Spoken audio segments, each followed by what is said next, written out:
지난해 전세계 디스플레이 시장 규모 155조 원, 2024년에는 200조 원으로 성장할 것이라 예상되고 있죠. 이 중에서 한국이 절반을 지배하고 있습니다. 2003년 세계 1위였던 일본은 현재 17.4%까지 대추락하여 한국의 절반에도 미치지 못하고 있고, 반면에 중국이 빠르게 치고 올라오고 있습니다. 삼성 디스플레이와 LG 디스플레이가 전 세계 시장을 주무르고 있는데, 삼성 디스플레이는 특히나 높은 기술력이 요구되는 중소형 OLED 디스플레이 시장에서 압도적인 점유율로 전 세계 시장을 휩쓸고 있고, LG는 TV, 모니터, 노트북, 태블릿 등의 대형 디스플레이 시장에서 이렇게 높은 세계 시장 점유율을 기록 중에 있습니다. 삼성과 LG 디스플레이가 이렇게 놀라운 성장을 보여주는 동안 많은 수의 일본 디스플레이 기업들은 점점 세상에서 잊혀져 가고 있는데요. 그나마 버티고 있는 세계 일본 디스플레이 기업들로는 재팬 디스플레이, 샤프, 파나소닉 LCD가 있습니다. 이 중에서 샤프는 이미 대만 홍하이 그룹에 팔려 나갔고, 그나마도 가능성이 보였던 곳이 재팬 디스플레이였습니다. 그런데요, 지금 일본 디스플레이 업계에서 유일한 희망과도 같았던 재팬 디스플레이가 도산 위기에까지 놓이게 되었습니다. 재팬 디스플레이는 일본의 소니, 히타치, 도시바가 합작으로 중소형 LCD 사업을 통합하여 만든 회사입니다. 재팬 디스플레이도 삼성과 LG 디스플레이의 놀라운 속도 발전을 따라가지 못하여 영원히 사라질 뻔하였죠. 그런데 운이 좋게도 LG 디스플레이를 포함해서 한국 디스플레이 업체들에 대한 의존도를 낮추고 싶어하는 미국의 애플이 재팬 디스플레이의 LCD 패널을 아이폰에 써주면서 겨우 살아났습니다. 지금까지 애플이 재팬 디스플레이에 투자한 지원금만 2조 원에 육박하는데요. 아직도 애플에 1조 원 넘게 갚지 못한 상황입니다. 애플이 이렇게 혼신의 힘을 다해서 재팬 디스플레이를 살리려고 하는 것은 한국 디스플레이 기업들에 대한 의존도가 너무 높아지게 되면 협상 테이블에서 애플이 점점 불리한 위치에 놓이기 때문이죠. 재팬 디스플레이의 지역별 실적을 보시면 북미와 유럽 지역 스마트폰용 디스플레이 매출액이 전체의 66%에 육박합니다. 이 중 대부분이 애플의 아이폰용 LCD 디스플레이죠. 그런데 최근 4년간 재팬 디스플레이의 실적을 보시면 답이 나오지가 않습니다. 매출액이 줄어드는 동시에 영업 적자 규모가 점점 커지고 있는데요. 지난해에는 2조 5천억 원이 넘는 적자를, 올해에도 1조 원 이상의 적자를 이미 기록하였습니다. 주요 고객 중 하나였던 화웨이가 미국의 글로벌 제재로 판매량이 급감한 데다가 애플의 스마트폰 고가 판매 정책으로 판매량이 빠르게 줄어들자 재팬 디스플레이의 실적이 빠르게 악화된 것인데, 보시면 올해 2분기 애플의 점유율은 10%까지 추락해서 중국의 화웨이보다 6% 낮아졌고요. 샤오미와 오포보다는 1%밖에 차이가 나지 않고 있습니다. 애플의 아이폰 판매량까지 감소하자 재팬 디스플레이의 미래는 더욱 어두워졌습니다. 아이폰용 LCD에 올인한 회사이다 보니 최근 스마트폰들에 적용되기 시작하는 OLED는 너무 손 놓고 있었습니다. 심지어는 애플의 아이폰조차도 삼성 디스플레이로부터 OLED 패널 대부분을 공급받아 쓰고 있고, 기껏 해봐야 애플워치의 OLED 스크린 정도만 재팬 디스플레이로부터 받아서 사용하고 있습니다. 애플이 삼성 디스플레이보다 가격도 비싸고 품질이 낮아도 재팬 디스플레이가 만든 OLED라면 무조건 사주겠다는 정도는 해줘야 재팬 디스플레이에 희망이 있을 텐데, 이 확률은 일본의 아베 총리가 트럼프를 배신하고 한국에 공식적으로 고개 숙여 사죄할 가능성과 비슷하다고 볼 수 있겠습니다. 전망도 어둡고 현재 심각한 재정난을 겪고 있는 재팬 디스플레이는 지난달에 하쿠산 공장까지 가동을 멈추면서 5천억 원이 넘는 손실까지 발생시켰는데요. 이는 앞으로 판매가 더욱 하락할 것이라 예상하여 생산 규모를 줄이겠다는 것이죠. 상황이 이렇게 심각해지자 일본의 샤프가 대만의 홍하이 그룹에 팔려간 것처럼 재팬 디스플레이도 대만의 푸봉 금융그룹에 넘어갈 뻔했죠. 그런데 재팬 디스플레이의 상황이 예상보다 심각한 것을 깨닫고 결국에는 인수하지 않았고요. 재정난 해결을 위해서 6,800억 원을 투자해주기로 했던 중국의 하베스트 그룹과 홍콩의 헤지펀드 오아시스 매니지먼트마저도 돌연 투자를 철회하였습니다. 재팬 디스플레이라는 기업이 정상적으로 유지되기 위해서는 현재 9천억 원이 필요한데요.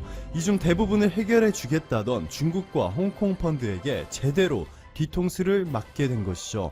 중국의 하베스트 그룹은 자신들이 투자해주는 조건으로 재팬 디스플레이가 보유한 디스플레이 기술을 중국 기업들에 넘기고 싶어 했지만 일본이 이에 반대하면서 투자가 무산된 것으로 전해졌습니다. 재팬 디스플레이의 구세주 애플이 긴급으로 1200억 원을 추가로 투입하여 총 2400억 원을 수혈해주는 방안을 고민 중인 것으로 알려졌지만 만약 해준다 하더라도 여전히 6000억 원 이상의 추가 자금이 필요한 상황입니다. 일본과 해외 언론사들은 현재 도산 위기에 놓인 재팬 디스플레이를 어떻게 평가하고 있는지 보여드리겠습니다. 영국의 대표 언론사 로이터 통신은 재팬 디스플레이를 구제하기 위한 자금 9천억 원 중 75%를 투자해주겠다고 한 중국 투자회사 하베스트 그룹이 투자를 철수한 것은 재팬 디스플레이에 심각한 타격이라며 재팬 디스플레이가 LCD에서 OLED로 전환이 너무 늦었고 애플의 아이폰 판매 감소가 실적을 악화시켰다고 전했습니다. NHK는 재팬 디스플레이 주주들은 중국 투자자들이 투자를 철회하였다는 소식에 화가 나 있다며 재팬 디스플레이의 경영진이 중국 펀드들과 협상을 다시 해보고 또 다른 투자자들도 찾아볼 것이라 전했습니다. 영국, 미국, 호주 그리고 인도의 편집팀을 둔 기술 전문지 테크레이더는 재팬 디스플레이가 아이폰 11 프로에 사용되는 OLED 스크린을 대량 생산할 수 있는 능력이 없다며 OLED 디스플레이는 상대적으로 비싸고 가격대가 높은 제품들에 장착되고 있으며 현재 애플은 삼성으로부터 공급받고 있다고 전했습니다. 일본의 재팬타임스는 재팬 디스플레이 주식을 보유한 일본인들에게 이번 사태에 대해서 인터뷰를 한 내용을 보도하였는데요. 지사시에 살고 있는 46세 남자는 중국 펀드가 투자를 철회해서 놀랐다며 재팬 디스플레이 경영진들의 설명을 듣고 나서 주식을 팔아버릴지 고민해야겠다 라고 전했고요. 도쿄에 거주하는 75세 일본인은 재팬 디스플레이 경영진들이 운영 정책을 너무 자주 바꾼다며 다시 일어서기 힘들 것 같다. 일본인들조차 재팬 디스플레이의 미래에 대해서 부정적인 의견들을 전했습니다. LCD는 좋게 말하면 오래되어 기술이 성숙되었다고 할 수 있지만 구식 기술로 OLED가 시장을 장악할 것이라는 것이 절대 다수 전문가들의 의견입니다. 시장조사 전문 업체인 마켓앤마켓에 따르면 세계에서 생산되는 모든 디스플레이 중에서 80% 이상이 스마트폰에 사용되고 있고요. LCD보다 OLED가 에너지 효율이 좋고 햇빛 아래에서 더 잘 보이며 더 얇고 더 잘 휘어지고 구조도 단순해서 향후 원가가 더 낮아질 수 있습니다. 개별 픽셀들이 각자 빛을 내기 때문에 LCD보다 화질이 압도적으로 뛰어난 것은 당연한 것입니다. 그럼에도 재팬 디스플레이는 LCD에 거의 전부를 쏟아부었죠. 이제는 매출 60% 이상을 담당하는 애플까지 아이폰 디스플레이를 OLED로 전환하는 것을 추진 중에 있는데요. 재팬 디스플레이는 OLED 대규모 공장을 설립할 돈이 없습니다.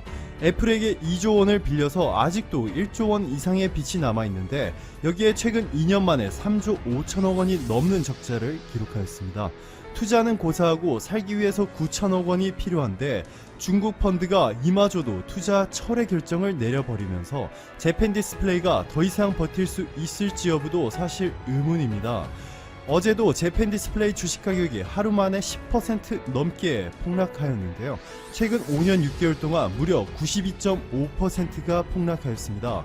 2014년 7조 5천억 원이었던 재팬 디스플레이의 기업 가치는 최근 5,600억 원으로 쪼그라든 것이죠. 좀 더 쉽게 설명드리자면 한국에서 기업은행, 넷마블, KT 정도의 기업이 5년 반 만에 보령제약, 세방전지, CS윈드 정도의 사이즈로 축소된 것입니다.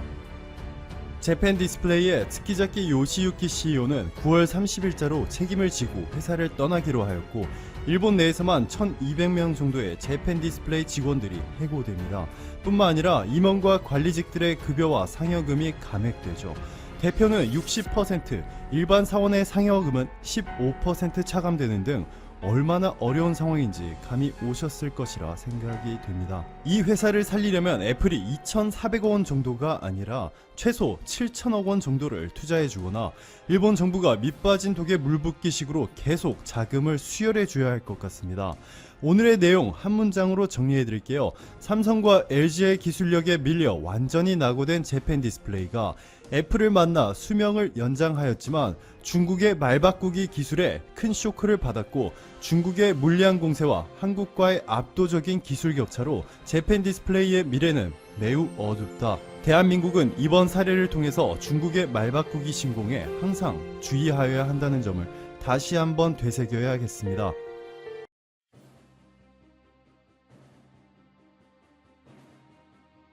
중국이 중공 코로나 바이러스 확산에 대한 국제적인 책임을 면하기 어려울 것으로 보입니다. 하나둘씩 사실관계가 드러나고 있는 가운데 한 달 전부터 미국이 제기해왔던 중국의 코로나 발병 고의 은폐설이 사실로 드러났기 때문입니다. 그것도 중국이 직접 자기 입으로 시인해서 말입니다. 어떤 상황이 벌어졌는지 살펴보겠습니다. 아울러 중국 공산당은 우리나라를 포함한 전세계 좌익 세력들, 즉 사회주의 세력들에게 자유민주국가인 각국의 정치를 장악할 수 있도록 자금과 여론조작, 심지어는 부정선거까지 각종 지원을 하고 있는데 과거 소련이 했던 역할입니다. 그런데 중국 공산당이 국제사회의 코로나 책임 수긍으로 힘이 약해진다면 전세계 좌익 세력들 또한 타격을 입지 않을 수 없을 것입니다. 5월 16일 영상을 만드는 바로 오늘 날짜로 중국이 미국이 제기한 의혹을 공개적으로 시인하고야 말았습니다. 중국은 코로나 확산 초기 실험실에서 보관 중이던 중공 코로나 바이러스 표본을 파괴한 적이 있다고 공개적으로 인정한 것이죠. 중국은 미국의 의심처럼 코로나 상황을 은폐하기 위한 것은 아니라고 주장을 했지만 왜 의혹을 제기한 지 한 달이 다 된 지금에서야 인정을 했는지에 대해서는 아무 말도 하지 않고 있습니다. 중국 국가위생건강위원회 관리 류덩펑은 15일 기자회견에서 중국 정부가 생물학적 안전을 보장하기 위해 지난 1월 3일 일부 실험실에 코로나 바이러스 표본을 폐기하도록 지시를 내린 일이 있다고 발표했습니다. 도널드 트럼프 미국 대통령은 우한에서 발원한 중공 코로나 바이러스 확산에 관해 중국의 고의적인 책임이 있으면 상응하는 대가를 치러야 한다고 경고했습니다. 중국 정부가 감염 확산 가능성을 파악하고서도 일부러 관련 정보를 공개하지 않았을 경우 그에 대한 책임을 지어야 한다고 한 것이었습니다. 트럼프 대통령의 이 같은 발언은 중국이 코로나 초동대처 과정에서 정보를 은폐했을 가능성을 염두에 두고 나온 것입니다. 곧이어 4월 23일 기사에서 마이크 폼페이오 미국 국무장관은 좀 더 구체적인 언급을 하게 됩니다. 중국이 중공 코로나 바이러스 발병 초기 사태를 은폐하기 위해 바이러스 샘플을 파괴했다고 구체적인 사실을 적시한 것이죠. 폼페이오 장관은 기자들에게 중국 공산당은 지난해 12월 31일 세계보건기구 WHO에 코로나 발생 사실을 보고한 후에도 자신들이 갖고 있던 정보를 공유하지 않았다고 주장을 한 것입니다. 그런데 트럼프 대통령이 의혹을 제기한 4월 18일 이후 약 한 달여 만에 중국이 자기 입으로 코로나 초기 샘플 폐기 명령을 내렸다고 시인한 것입니다. 왜 한 달 동안 아닌 척 입을 다물고 있다가 갑자기 태도를 바꾸어서 시인을 하게 되었을까요? 결국 트럼프 대통령이 말한 코로나 발원제에 관한 엄청난 증거는 사실로 존재했던 것입니다. 중국 지도부가 코로나 초기 샘플 파괴 명령을 내린 사실을 미국은 알고 있었던 것입니다. 중국은 더는 시간을 끌면 국제사회 여론이 자신들에게 더욱 불리해질 것이 뻔하니 공개적으로 시인하고 아무것도 아닌 척하자고 결정을 한 것 같습니다. 중국은 트럼프 대통령의 이와 같은 발언이 있고 12여일이 지난 5월 15일 어제 사실을 실토하고야 말았습니다. 중국 공산당은 1월 초에 폐기 명령을 내린 것만 실토를 했지만 과연 그것뿐이었을까요? 이미 우리는 중국 공산당이 초기 발언 사실을 SNS에 공개한 의사 리원양을 과연 그것뿐이었을까요? 이미 우리는 중국 공산당이 초기 발언 사실을 SNS에 공개한 의사 리원양을 허위사실 유포라며 감옥에 가두었던 사실을 알고 있습니다. 결국 의사 리원양은 코로나로 사망하고야 말았죠.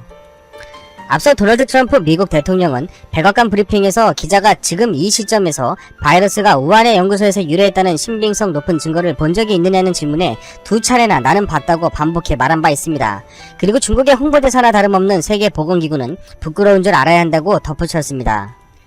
세계보건기구는 중국의 편을 들었습니다. 미국의 코로나 우한 연구소 발언설에 대해 WHO는 중국의 편을 들고 추측성 주장이라며 증거를 대라며 반박을 한 것입니다.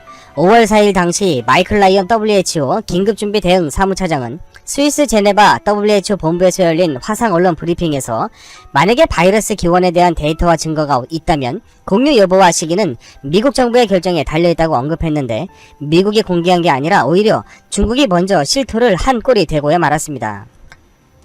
아마도 중국은 미국의 이와 같은 국제 여론 조성과 증거 조사에 관해 엄청난 압박을 느꼈을 것 같습니다. 미국이 계속 반복해서 중국의 우한 연구소에서 시작됐다는 주장을 하는데 구체적인 증거는 제시하지 않고 확신에 찬 말을 하니까 중국 입장에서는 미국이 정말 증거를 가지고 있는 것은 아닌가 하는 생각이 들었을 것입니다. 그리고 전 세계 여론은 중국의 편을 들지 않고 미국과 같은 편에 서서 중국을 비판하니 중국이 더는 버티지 못했던 것으로 보입니다. 미국은 중국의 주구가 되어 중국 편만 드는 WHO의 자금 지원 중단을 결정하면서 거부르 여수스 사무총장이 사퇴하지 않으면 자금 지원 중단은 계속될 것이라고 했습니다. 팬데믹 선언을 미루고 중국이 사실을 은폐할 수 있는 시간을 벌어준 WHO가 응당한 책임을 져야 하는 것은 당연합니다. 결국 WHO는 미국의 재정 압박의 꼬리를 내릴 수밖에 없었습니다. 자금 지원 중단 결정을 제고해달라며 미국 달래기에 나설 수밖에 없었던 것이죠. 아마 WHO 사무총장은 겉으로는 사임 요구를 일축했지만 미국이 자금 지원 중단을 선언할 때부터 거취를 고민했을 것입니다. 결국 WHO 사무총장도 사임을 고민하지 않을 수 없는 처지에 내몰렸습니다. 미국이 재정 지원을 하지 않는 상황이 지속된다면 WHO도 구조조정 압박을 받을 수밖에 없을 것이기 때문입니다. 미국은 WHO의 자금 지원을 재개하기로 했다고 폭스뉴스가 5월 15일 보도했습니다. 그런데 지원 금액은 중국이 지출하고 있는 4,200만 달러만큼만 내겠다는 것인데 기존에 약 5억 불 이상을 지급하던 것에 비하면 10분의 1도 되지 않는 수준입니다. 중국이 왜 이렇게 민감한 시기에 중공 바이러스, 즉 코로나19 바이러스 샘플을 폐기하도록 지시한 사실을 공개했을까요? 물론 변명은 기존 관행에 따른 예방조치라고 해명을 했지만 미국과 국제사회가 이를 받아줄 리 만무하지 않겠습니까?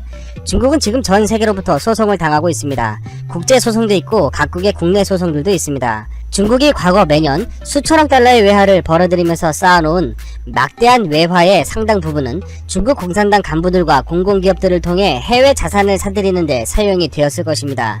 그런데 만약 코로나 관련 해외 손해배상 소송들에서 대부분 지게 된다면 각국에서는 중국의 국영기업들과 공산당 간부들이 투자한 자국의 중국 자산을 압류하게 될 것입니다. 중국 공산당이 털려버리는 상황에 직면하는 것이죠. 국제사회의 여론이 악화되고 중국에 대한 손해배상 움직임이 현실화되자 중국은 더 이상 숨길 수 없는 증거에 대해서는 사실을 인정하되 미국이 주장하는 대로 증거가 활용되지 못하도록 변론을 하기 위해 인정을 한 것으로 보입니다. 하지만 중국의 변론은 국제사회로부터 인정을 받지 못할 것이 분명합니다. 왜냐면 중국의 변론은 변론이 아니라 변명에 불과하며 거짓이기 때문입니다. 미국과 국제사회는 중국의 호구가 아니란 것을 아마 이번 코로나 사태에 대한 배상 책임을 물게